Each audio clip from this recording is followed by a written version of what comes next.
Bonjour à tous et bienvenue sur ma chaîne La Cuisine de Nas. Comme promis, je partage avec vous aujourd'hui la préparation du plat qui s'appelle tlitli.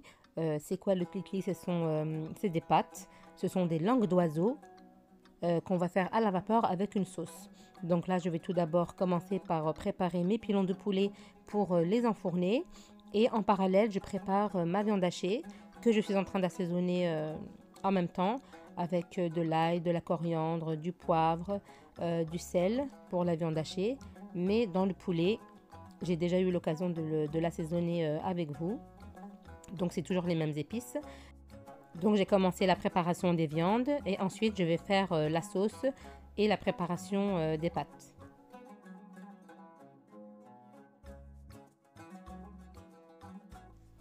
Il faut préciser aussi que c'est un plat algérien. Donc là, comme d'habitude, en ce qui concerne les épices, j'ai mis l'épice à sauce rouge, de la coriandre, du gingembre, du poivre, du paprika, du piment, du poivre, du sel, l'épice pour le poulet, de la tomate en purée et de l'huile.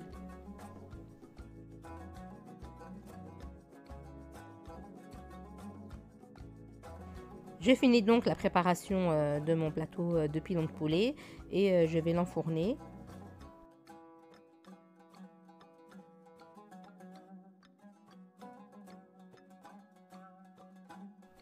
Je vais ensuite finir donc de préparer mes boulettes. J'ajoute un œuf à mon mélange. Je fais mes boulettes que je vais après filmer et réserver de côté.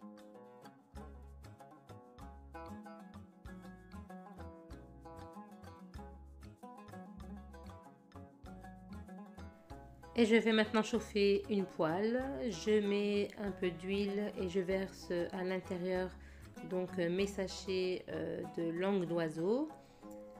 Moi j'en ai mis 3, c'est parce que j'en voulais beaucoup. Mais vous pouvez, après ça dépend de la quantité. Mais vous n'êtes pas obligé d'en faire autant.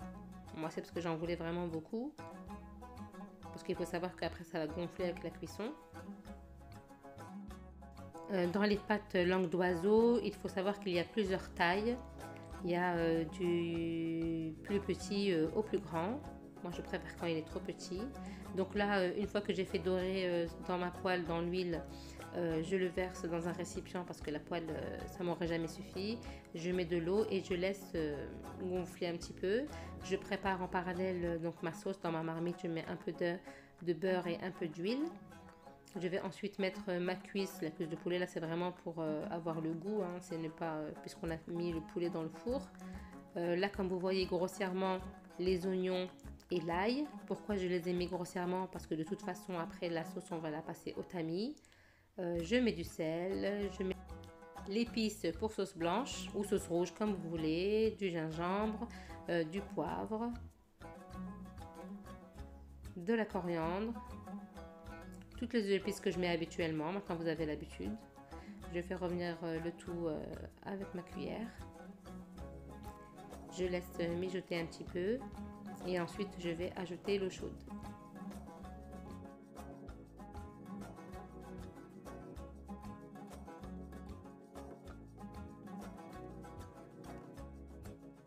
Maintenant je couvre et je laisse mijoter. Je vais maintenant retourner vers mes pâtes.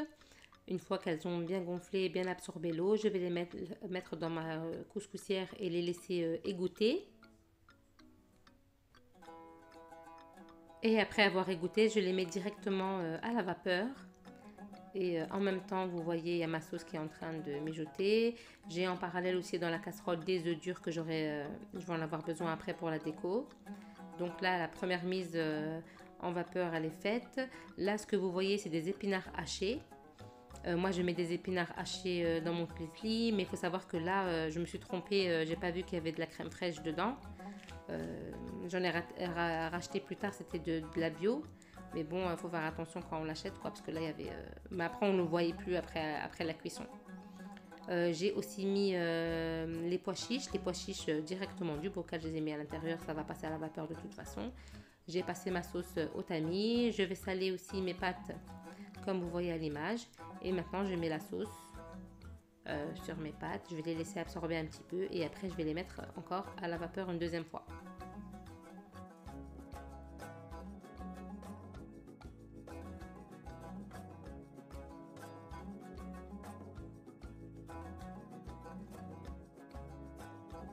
Après avoir laissé mes pâtes bien absorbées, je les remets dans mon couscoussier et je vais les remettre à la vapeur. Voilà pour la deuxième fois. Je mets à côté une poêle, je vais faire frire mes petites boulettes de viande.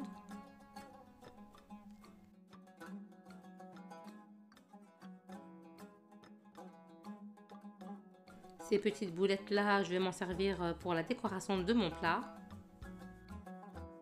Pendant que mes pâtes sont en train de cuire, je vais venir mélanger de bas en haut pour faire en sorte que la chaleur soit diffuse un petit peu partout. Donc je mélange un petit peu en faisant attention à ne pas en renverser bien sûr. Une fois mes boulettes cuites, donc là je les ai mis dans une casserole, je vais rajouter un petit peu de sauce à l'intérieur. Parce que le temps que mes pâtes a cuit, les boulettes elles se seront refroidies. Donc ça va me permettre de les chauffer à l'intérieur de la sauce et ça ne sera pas sec. Donc là je viens de retirer les pâtes. Je vais refaire la même opération avec la sauce. Je remets encore de la sauce. Je vais bien mélanger pour séparer les pâtes aussi pour pas qu'elles soient collées entre elles. Ce qu'on a fait au début là quand on les a fait revenir dans l'huile justement, c'est pour pas qu'elles collent entre elles aussi, hein. Ça aide beaucoup. Et là je mets la sauce et je laisse absorber et j'attends un petit peu que ça refroidit aussi et je vais les remettre une troisième fois à la vapeur.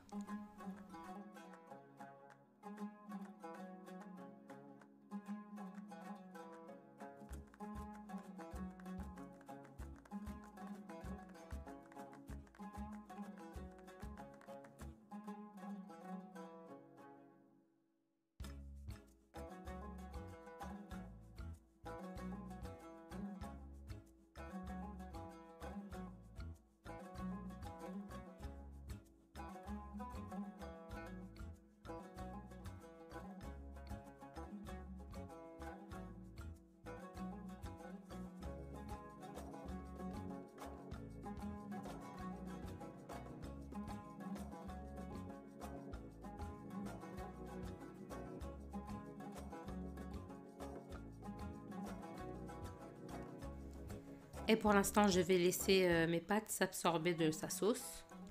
Et je vais préparer donc ma salade composée, un petit peu de salade, un petit peu de carottes, un petit peu de betterave. Bon, une salade composée classique.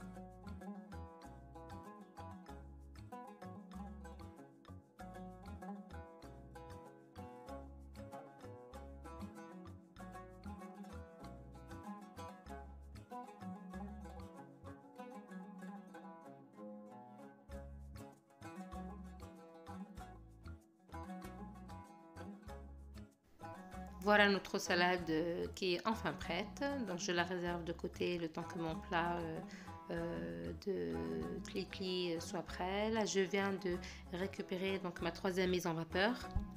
Donc là je vais dresser directement à l'assiette parce que c'était la dernière mise en vapeur. Alors là bien sûr avant de dresser dans l'assiette faut toujours goûter déjà la cuisson, goûter le goût, s'il faut réajuster le sel ou les épices, donc toujours goûter avant. Donc moi là j'ai goûté et puis voilà, moi c'était bon. Donc là maintenant je vais disposer mes petites pâtes dans l'assiette.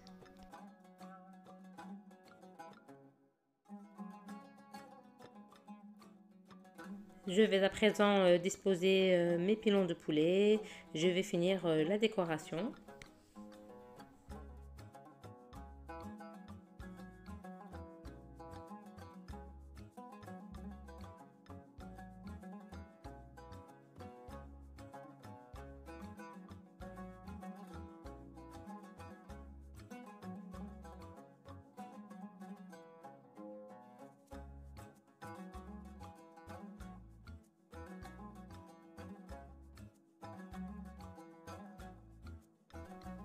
Un petit peu de piment pour les fans du piment. Vous pouvez mettre du piment frais aussi.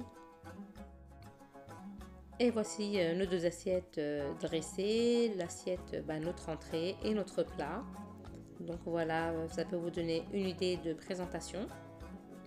C'est un plat familial et convivial.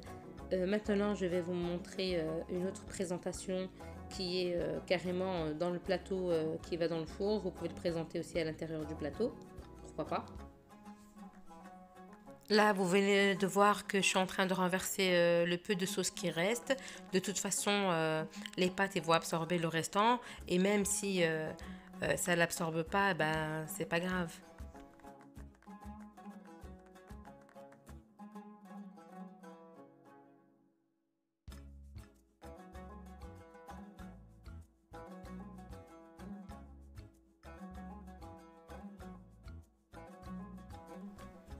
Là, la sauce du poulet étant super bonne, mon mari a voulu que je lui verse un petit peu sur le plat. Effectivement, elle était très très bonne. Ça aurait été dommage de la jeter. Donc voilà, j'en ai versé un petit peu et je finis de décorer avec les boulettes, les œufs et tout le restant, comme notre assiette.